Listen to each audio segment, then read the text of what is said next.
Welcome to today's podcast, where we'll dive into a fascinating topic, the paradox of economic growth and the struggles of the people, especially in our country, which has recorded the highest growth rate among OECD members. That's right. It seems like our economy is doing well on paper, but the quality of life for the average person seems to be degrading. The inflation is taking a toll, and people are struggling. It's strange, right? You'd think that with such impressive growth, everyone should be seeing some benefits. Exactly. You would expect that economic progress would translate into better living standards, but that's not the case. Why do you think that is? Well, I think the problem lies in the current money flow system. The money just isn't being released to the public in a meaningful way. It's as if the government and corporations are hoarding it.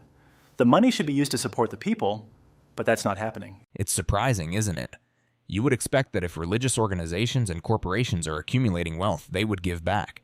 But instead, they just keep it all, and the wealth isn't trickling down to the people. That's the catch. The corporations, for example, aren't obligated to distribute wealth to the public.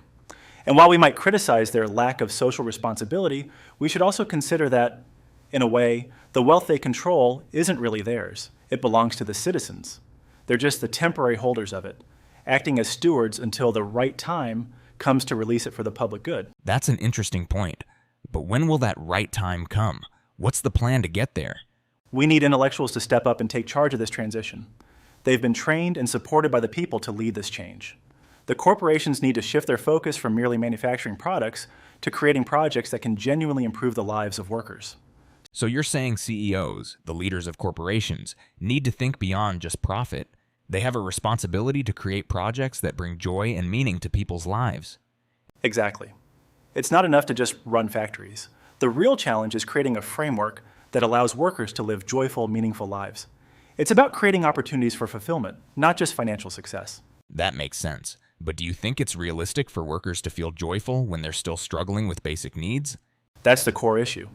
People can't be truly joyful when they're living in hardship.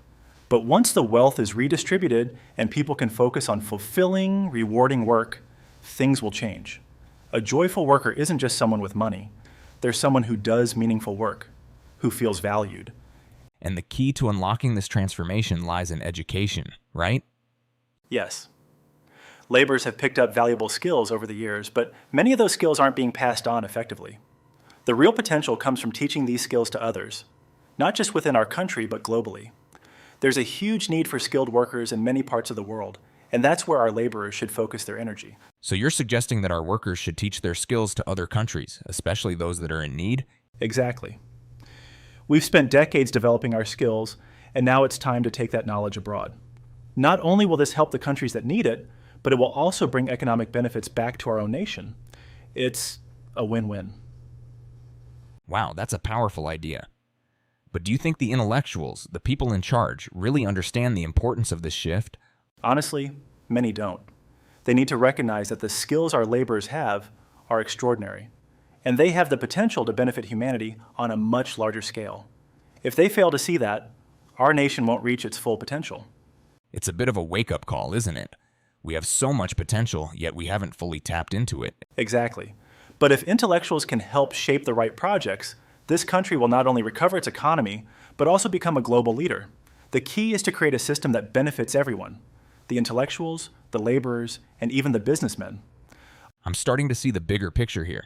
But let's say these changes happen, and the system is restructured. What's the end goal? What does success look like?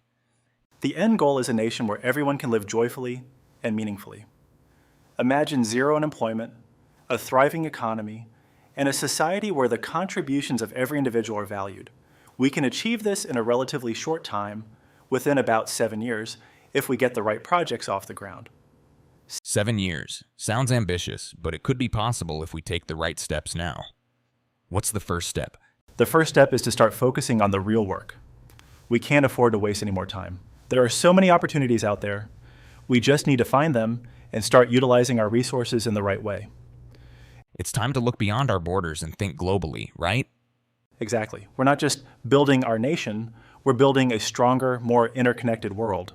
The laborers who have worked so hard for decades deserve to see the fruits of their labor, and with the right vision, that can happen soon. Well, I think that's a perfect place to wrap things up. We've touched on some important points today, and I'm definitely thinking more about the role each of us can play in making this change happen. Same here. It's up to us as a society to make sure that the next generation gets to live in a world where they can thrive, not just survive. Well, thank you for the enlightening conversation. Until next time, keep reflecting on the future of our economy and our society. Thanks. Let's hope the future is brighter than we could ever imagine.